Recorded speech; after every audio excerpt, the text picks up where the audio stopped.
Derrière chaque manuscrit se cache une histoire. Van Gogh et Gauguin, deux maîtres de la peinture, réunis dans une lettre commune adressée à l'un de leurs amis, voilà un manuscrit passionnant. Écrite et envoyée depuis Arles dans les tout premiers jours de l'année 1888, cette lettre à l'encre noire s'étale sur un double feuillet de papier quadrillé. Depuis quelques semaines, Gauguin a rejoint Van Gogh en Arles dans le but d'un projet artistique commun qui pourrait les mener jusqu'aux îles les plus lointaines. En attendant, et comme ils l'écrivent, les deux artistes cohabitent et parlent peinture. Cette lettre est la seule que les deux artistes aient écrite à deux mains.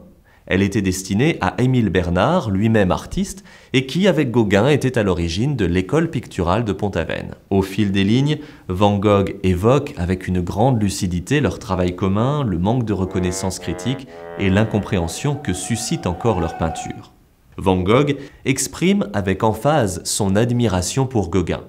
Puis il évoque son projet d'association d'artistes, sa vision sur l'avenir de la peinture et son statut d'innovateur, conscient d'être à la source d'un grand bouleversement dont il se résigne à ne pas récolter les fruits de son vivant. L'amitié qui lie Van Gogh à Émile Bernard l'autorise à raconter aussi quelques sorties dans des lieux de perdition qui peuvent devenir source d'inspiration.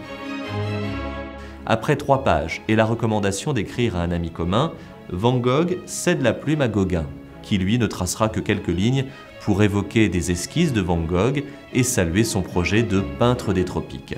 Mais l'amitié qui transparaît dans cette lettre sera de courte durée. Après 9 semaines de cohabitation, les deux hommes se disputeront et Van Gogh se tranchera l'oreille. S'éloignant, les deux artistes garderont toutefois une admiration mutuelle et Gauguin réalisera le rêve de Van Gogh en s'installant à Tahiti.